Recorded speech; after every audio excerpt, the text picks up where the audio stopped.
जो प्रकरण लेंगे वो है संख्या पद्धति। जैसे ही अपन 5वीं कक्षा पास करते हैं और विद्यार्थी जैसे ही 6ठी कक्षा में आता है तो सबसे पहले संख्या पद्धति के बारे में उसको जानना जरूरी है। अब तक अपन ने संख्याओं को पढ़ना, संख्याओं को जोड़ना घटाना सीखा है, 2 अंक 3 अंक 4 अंक की संख्याओं को।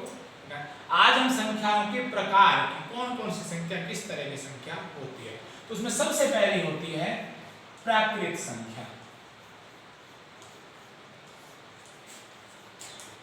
इसको इंग्लिश में नेचुरल नंबर बोलते हैं और इसको n से दर्शाया जाता है।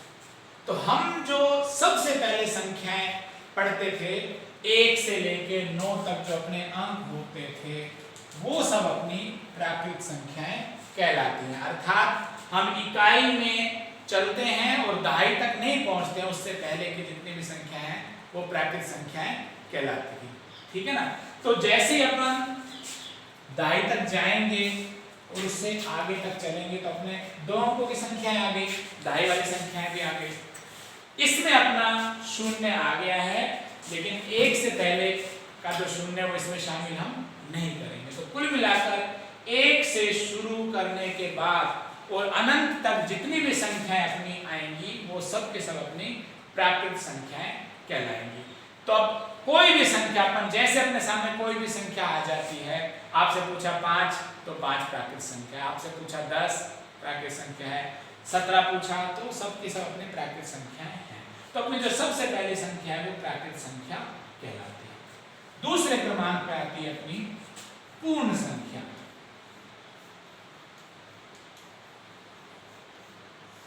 इंग्लिश में इसको होल नंबर बोलते हैं, इसलिए इसको W से व्यक्त करते हैं। अब ये जितनी भी अपनी प्राकृत संख्याएं थी उसमें केवल अपन को एक 0 ऐड करना है या जोड़ना है उसके अंदर, और इसके बाद की जितनी भी संख्याएं हैं, चाहे यहाँ पर भी अनंत तक थी, यहाँ पर भी अपने इसको अनंत तक, यानी कि जितनी भी संख्याएं हैं वो सब के सब अपनी पूर्ण संख्याएं कहलाती हैं। अब जब हम प्राकृत संख्याओं और पूर्ण संख्याओं का अध्ययन करते हैं तो प्रत्येक प्राकृत संख्या पूर्ण संख्या होती है, लेकिन प्रत्येक पूर्ण संख्या प्राकृत संख्या नहीं होती है, क्योंकि पूर्ण संख्या में 0 है लेकिन प्राकृत संख्या में 0 नहीं है। तो इस तरह से अपने प्राकृत के बाद अपनी आ गई पूर्ण संख्या। इसके बाद आती है अपनी पूर्णांक संख्याएं।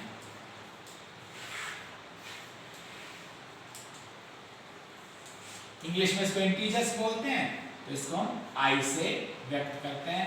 कई जगह इसको Z भी लिखा जाता है, लेकिन अपन इसको I ही लिखेंगे। अब क्या हुआ, पहले हमने केवल 0 से बड़ी संख्याएं देखी, दूसरी बार हमने 0 को भी उसमें शामिल कर दिया, तीसरी बार हमने क्या किया कि ऋणात्मक संख्याओं को भी साथ में लिया, जैसे कि -2, -1 या उससे पहले -3, -4 भी थी, उसके साथ हमने 0 लिया और 1, 2, इस तरह से करते करते हमने इसको आगे तक बढ़ा दिया। तो यहाँ पर भी अनंत तक जाती हैं और इधर पीछे भी ये अनंत तक ही आती हैं। तो ये सारी की सारी संख्याएं क्या कहलाती हैं, अपनी पूर्णांक संख्याएं कहलाती हैं। अब जब इसके प्रश्न बनते हैं उसका भी यही है कि क्या प्रत्येक प्राकृत संख्या पूर्णांक संख्या है, तो देखो प्राकृत संख्या में जितने भी हैं वो सब इसके अंदर है। इसी प्रकार क्या प्रत्येक पूर्ण संख्या पूर्णांक संख्या, तो प्रत्येक पूर्ण संख्या भी पूर्णांक संख्या ही होगी, लेकिन प्रत्येक पूर्णांक संख्या पूर्ण संख्या नहीं हो सकती, प्रत्येक पूर्णांक संख्या प्राकृत संख्या भी नहीं हो सकती। तो अपन जो यहाँ पर पढ़ते हैं 6ठी 7वीं के स्तर तक, वो अपने प्राकृत संख्या, पूर्ण संख्या और पूर्णांक संख्या ही पढ़ते हैं। इसके पश्चात आता है अपना परिमेय संख्या।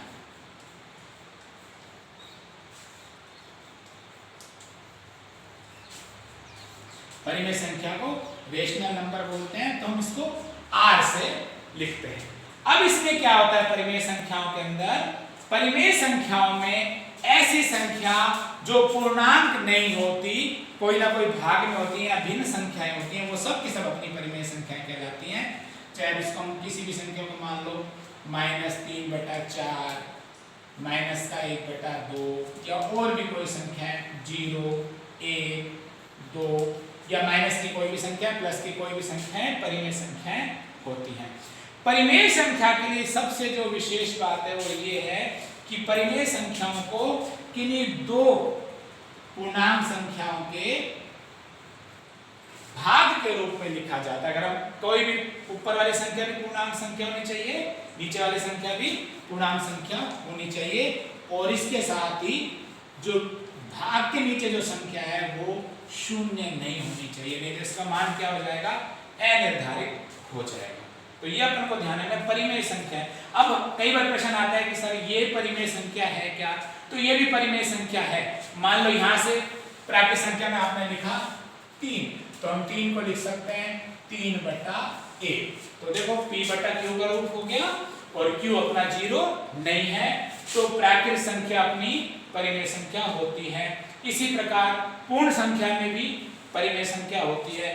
पूर्णांकों को भी मान लो ये -2 है, तो हम इसको लिख सकते हैं -2/1, या -1 है तो इसको हम लिख सकते हैं -1/1, ये तो भी।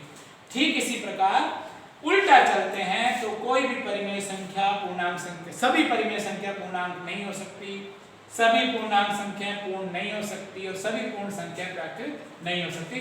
तो अपन को एक क्रम भी ध्यान रखना है कि प्राकृत के बाद आती है पूर्ण, पूर्ण के बाद आती है पूर्णांक, और पूर्णांक के बाद आती है अपनी परिमेय संख्याएं। तो इस तरह से हम इन चारों संख्याओं को पढ़ते हैं, और चारों संख्या का क्रम हमको याद होना चाहिए।